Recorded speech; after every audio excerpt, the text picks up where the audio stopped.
آج اور کل سے نہ یعنی انسان کی زندگی ایک تو یہ ظاہری زندگی ہے، مرنے کے بعد کی بھی زندگی ہے، اور یاد رکھو مرنے کے بعد کی زندگی میں اگر راحت چاہتے ہو، ریش چاہتے ہو، پیس رہنا چاہتے ہو، خدا کی جنت میں جانا چاہتے ہو، تو ایک ہی شرط ہے کہ اپنے اندر دین کا علم لے آؤ، علم نبوت سے اپنے آپ کو آشکارا کرو۔ اپنے آپ سے پوچھنا چاہتا ہوں، نعرہ تکبیر، نعرہ رسالت، نعرہ رسالت، مسلک اعلی حضرت، مسلک اعلی حضرت، سرکار تاج الشریعہ، سرکار تاج الشریعہ، نعرہ تکبیر، نعرہ رسالت۔ او بھائی، اے دوست، ادھر آئیے نا، ادھر آئیے۔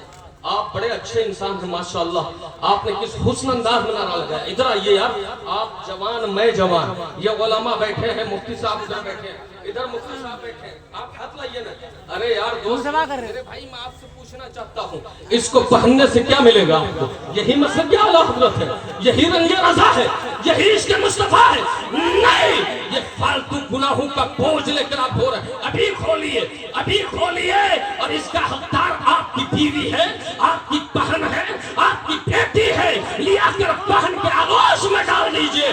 بہن خوش ہوگی، خدا خوش ہو جائے گا، بیوی راضی ہوگی، خدا راضی ہو جائے گا۔ واہ واہ واہ واہ واہ۔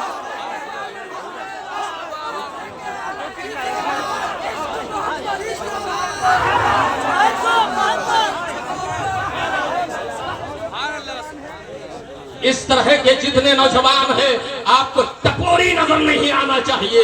ارے آپ مصطفیٰ کا کلمہ پڑھتے ہو، تاجدار عرب کے ماننے والے ہو، رحمت دو عالم سے عشق کا دعویٰ ہے، تو کھولو ان زنجیروں کو جن زنجیروں کو تم نے بنایا ہے، کھولو اتار پھینکو ان پیسےوں کو جنہیں تم نے بنایا ہے، وہ زنجیر اپنے قدموں میں ڈالو جس زنجیر کو مصطفیٰ لے کر آئے، جو زنجیر تمہیں جنت تک لے جائے، خدا تک پہنچائے، وہ زنجیر اپنے اندر ڈالو جس زنجیر کو سیدنا صدیق اکبر پہنے رہے، فاروق اعظم ڈالے رہے، عثمان غنی جسے لے کر چلتے رہے، مولا علی جس کا سبق پڑھاتے رہے۔ لوگوں یاد رکھو، علم دو طرح کا علم ہے، میں عرض کر رہا تھا، ایک تو یہ ہے العلم علمان، ایک ہے علم فی القلب، ایسا علم جو دل میں اتر جائے۔ کیا؟ دل میں اتر جائے۔ فذاک العلم النافع، وہ کون سا علم ہے؟ علم نافع ہے۔ اور دوسرا علم کیا ہے؟ علم علی اللسان، فذاک الحجت علی ابن آدم، وہ علم ہے جو انسان کی زبان پر ہو، وہ ابن آدم کے خلاف حجت ہے۔ مطلب یہ ہے ایسا علم حاصل کرو جو تمہیں نفع دے اور تم لوگوں کے لیے نفع بخش ثابت ہو، تم لوگوں کے لیے خیر خواہ ثابت ہو سکو۔ لوگوں ایسا علم حاصل کرنا چاہیے۔ آپ سب جانتے ہیں آپ کی ہماری تخلیق کا مقصد کیا ہے؟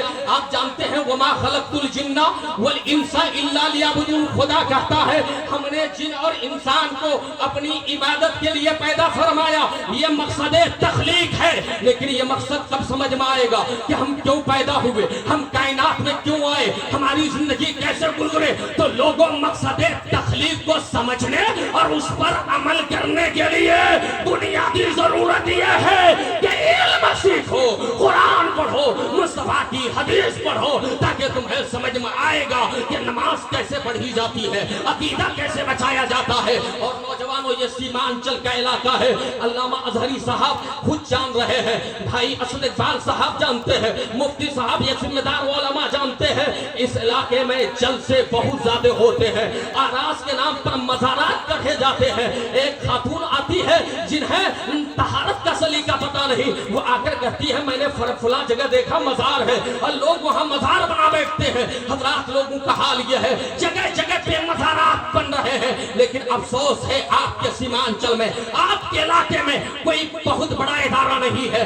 آج ادارے ایسے چاہیے، اگر اعلیٰ حضرت کے مشن پر کام کرنا چاہتے ہو تو لوگوں اب قوم کو صرف جلسے نہیں، قوم کو عصری تقاضوں کے مطابق ادارے دیے جائیں جہاں دینیات کی بھی تعلیم ہو، عصریات کی بھی تعلیم ہو۔ یہی پیغام ہے لوگوں، اور خدا के करीब आओ, जलसे में आए, ये फर्ज नहीं था, ये वाजिब नहीं था, अच्छी बात है आप आ गए, शाह अब्दुल हलीम ने आपको बुलाया, ये भी मुकद्दर की बात है, लेकिन आने के बाद यहाँ से जाओगे तो सो जाओगे, नमाज गायब हो जाएगी। आए जरूर, लेकिन प्यारे तुम्हारा हाल ये होगा कि तुम्हें फराइज का पता नहीं, वाजिबात का पता नहीं, सुन्नतों मुस्तहब्बात का पता नहीं। लोगों, ऐसी जिंदगी से कुछ काम नहीं आने वाला है, और जब तक बदअमली की चादर ओढ़े रहोगे, दुनिया तुम पर चढ़ के नाचती रहेगी। अगर चाहते हो कि दुनिया पर तुम गालिब आओ तो दो शर्त है, एक तो यह है कि इल्म सीखो,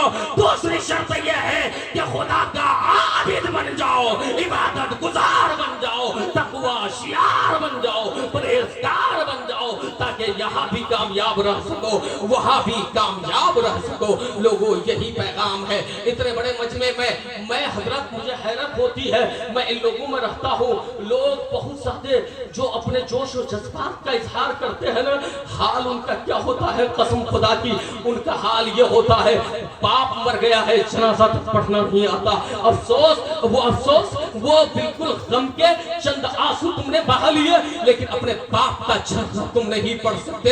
हद तो यह है, मैंने 5 शाहिरों को देखा है, इमाम साहब नमाज पढ़ा रहे होते हैं, बेटा दाएं झांक रहा होता है, बेटा बाएं झांक रहा होता है। लोगों, शोर की आंखें खोलो, होश में आओ, और तमाम फितनों का मुकाबला भी करो, और अपने नफ्स का भी मुकाबला करो, दीन के करीब आओ। वरना याद रखना, एक सदी पहले तुम्हें हमारे और तुम्हारे इमाम ने मुतनब्बह किया था, सोना जंगल, रात अंधेरी, छाई बदली काली है, सोने वालों जागते रहियो, चोरों की रखवाली है, सोने वालों जागते रहियो, चोरों की रखवाली है।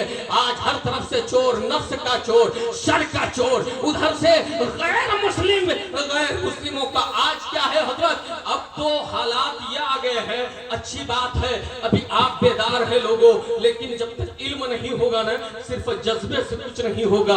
हाथ में तलवार हो तो चलाने के लिए ढंग भी आना चाहिए, हाथ में बंदूक हो कैसे इस्तेमाल करेंगे वो तरीका भी आना चाहिए। लोगों, इल्म सीखो और बातिल कुव्वतों के मुकाबले के लिए अपने आप को तैयार करो, अपनी नस्ल को तैयार करो, और ऐसा निसाब। आज मुझे खुशी हुई, मुफ्ती मुकर्रम साहब ने यहाँ के जिम्मेदारान में हजरत शेखुल हदीस साहब का इंतखाब किया।